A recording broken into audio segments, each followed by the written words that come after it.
You have passed judgment on the actions of Christopher Vasata the night of February 5th, 2017. For those crimes, he will be punished. He will be punished by serving the rest of his days behind bars. He will be punished by never again having the everyday pleasures that freedom brings. But the question for you now is to pass judgment on his life, whether he lives or dies. And to make that decision, you must know much more about Christopher than the worst things he ever did. We accept your verdicts. We only hope that your heart is not so hardened by the events of that terrible night. You cannot look at Christopher, hear where he came from, know what challenges he's had, and what he will continue to. But we chose you because we trusted you, and we will continue to do so. Before I talk to you about what you will hear over the next 2 days, I want you to understand none of this is offered for sympathy. None of this is offered as an excuse or justification for his actions. It is not offered to blame anyone. Christopher is responsible for his actions on that night. But it is offered so that you may know more than what you know, more than what you've seen in this courtroom, the pain and destruction of February 5th, and this stoic young man who has sat at this table for the last several weeks. Some of his story you will hear from interviews that were conducted by our social worker. The live streaming of this trial and the press coverage has sent some who were important in Christopher's life running for cover, afraid that the publicity would damage their lives. We, of course, could force them to come, but enough damage has been done. So I ask you to understand and listen as we recount the important information they can provide through the interviews that they gave with our social worker. The life story of Christopher may help you understand better the events of that terrible night, or they may not. Indeed, much of what you will hear is very inconsistent with his actions that night, but it will help you to know the person whose life rests in your hands.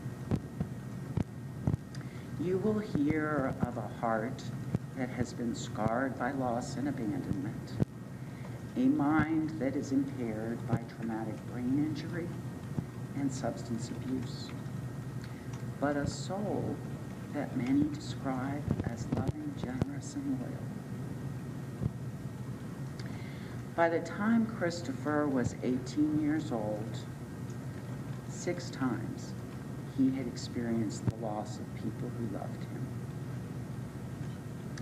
He was born to Debbie Vasata and Christopher Bonilla in 1992, when they were 22 years old.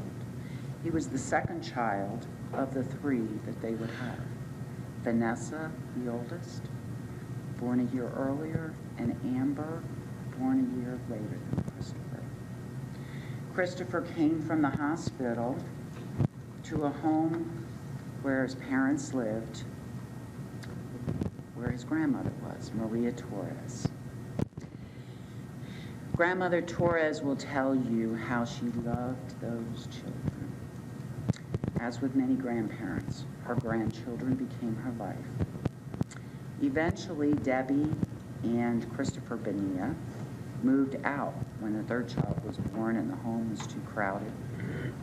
But Grandma Torres continued to play a vital role in their life. She would care for them during the day. She would see them as often as she could. Debbie and Christopher Bonilla had their troubles. Domestic violence, struggling economically, and 3 children to care for. Debbie, Christopher's mother, met Juan Lynn. Juan was a few years younger than Debbie. Juan welcomed Debbie and her 3 children into his life, though he was a very young man, also trying to make his way in the world. Initially, Grandmother Torres was able to continue in the children's life. She made it clear they were more important than whatever troubles her son and Debbie had, that the new relationship with Juan would not affect her love for the Duke. But a conflict arose, and Debbie severed the relationship with Chris's natural father and the grandmother that he loved. Grandmother Torres encouraged her son, Christopher Bonilla, Christopher Vasata's natural father, to leave town to avoid problems with Juan. That was the last Christopher saw of his father, and shortly thereafter, it was the last he saw of his grandmother. You will hear of the heartbreak to Maria as her babies were taken from her, hidden from her, not permitted any contact, not allowed to even know where they lived. For years, she searched for her grandchildren. I'm the only one in this case.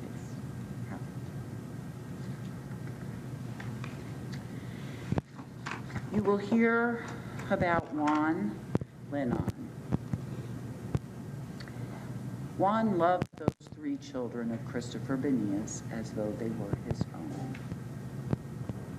Debbie and Juan went on to have a 4th child together, Rebecca, known as Becky.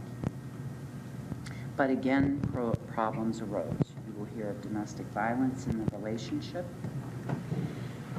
And soon Debbie became involved again in another relationship, this time in a relationship with a woman, Jennifer Hearns, a young woman, 19 years of age, who worked with Debbie.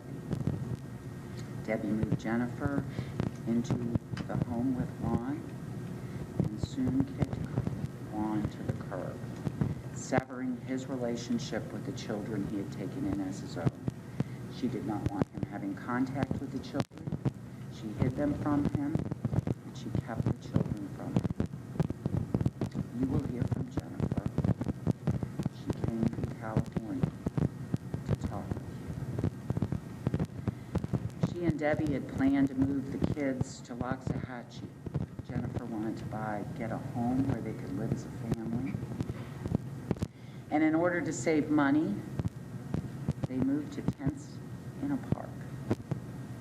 And they lived in those tents for several months. But when I say they, I really mean Jennifer and the 4 children. Because shortly after moving, Debbie virtually disappeared, leaving 19-year-old Jennifer to fend for herself and care for her kids.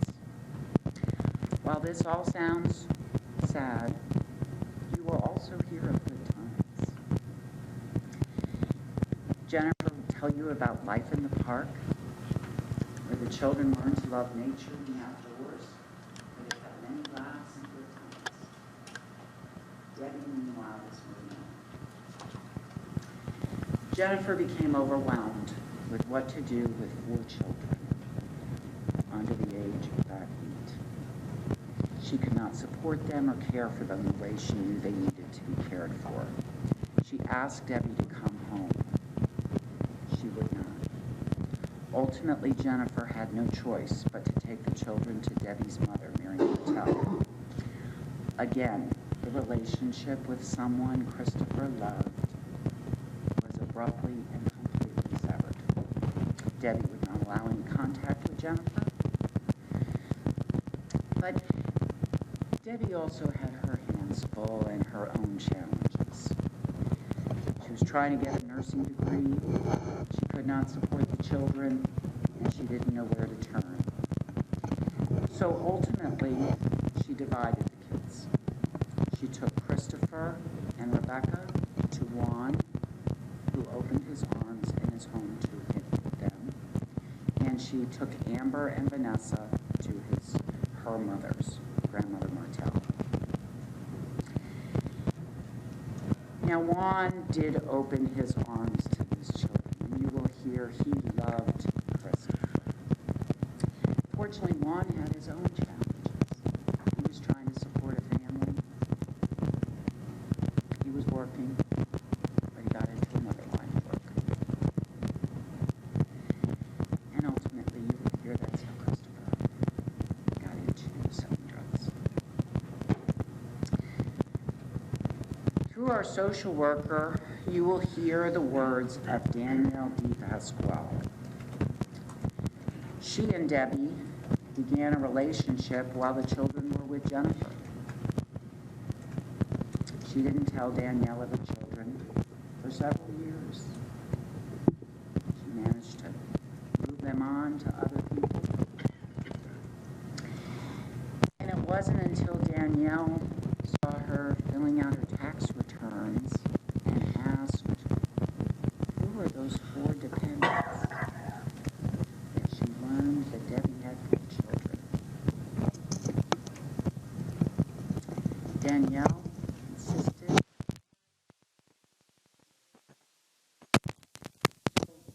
Danielle moved all of them. They all moved to a home in Jupiter.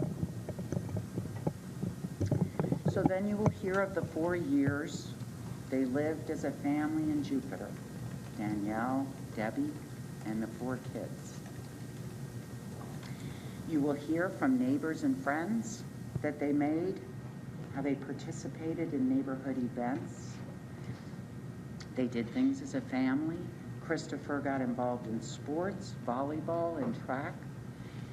You will hear from people in the neighborhood that cared about him,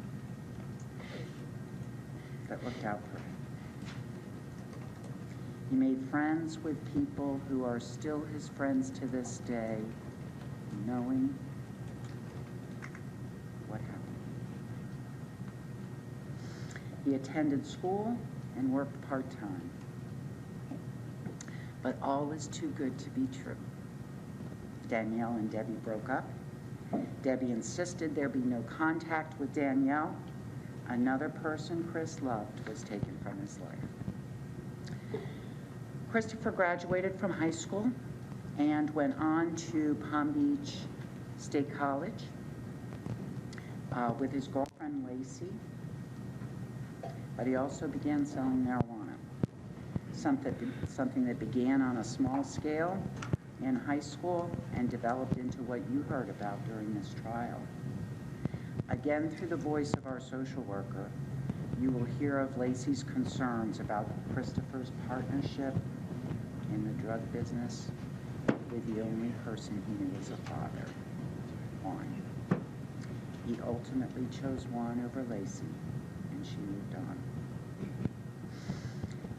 In 2012, Christopher was involved in a bad car accident where he sustained a head injury. Somewhat ironically, Luke Katsukos was the one driving the car that rolled over on the road because he was drunk. Christopher and the other passenger were seriously injured and left for dead by Luke, who took off running from the scene to avoid getting in trouble.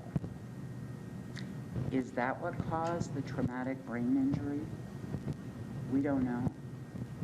But you will hear from a neurologist who has examined PET scans done of Christopher's brain and has found damage to his temporal lobe indicative of traumatic brain injury.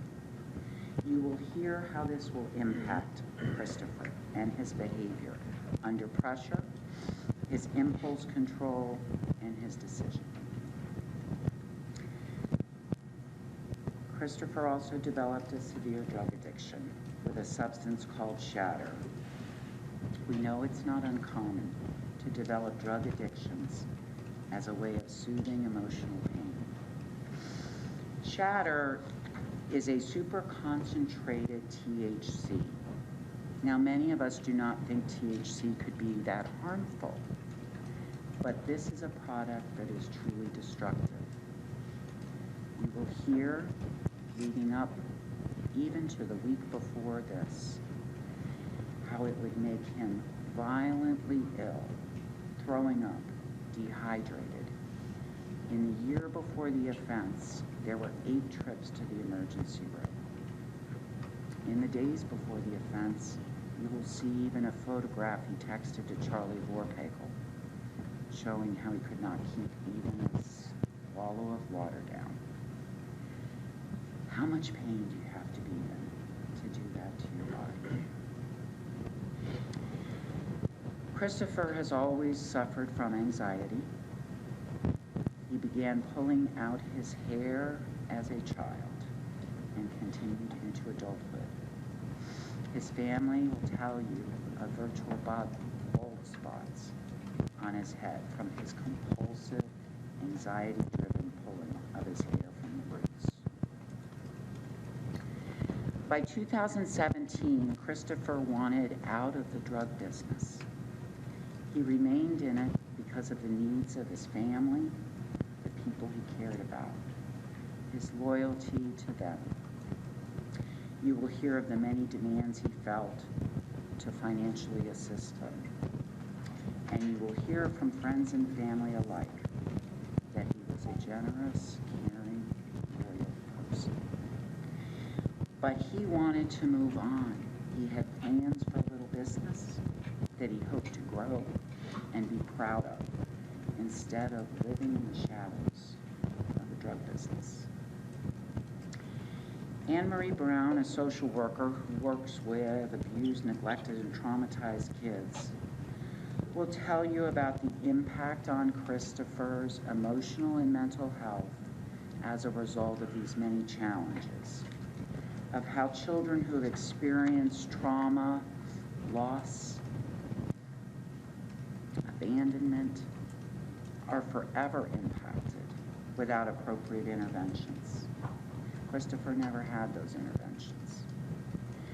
How children raised in that manner develop unhealthy attachments, how they develop substance abuse, how they develop anxiety and depression, all of which Christopher has had for many years. And at the end, you will hear of hope, about how Christopher's life, even behind bars, can have meaning to the people who love him. And we will ask you at the end of all of this to also believe that Christopher's life does and will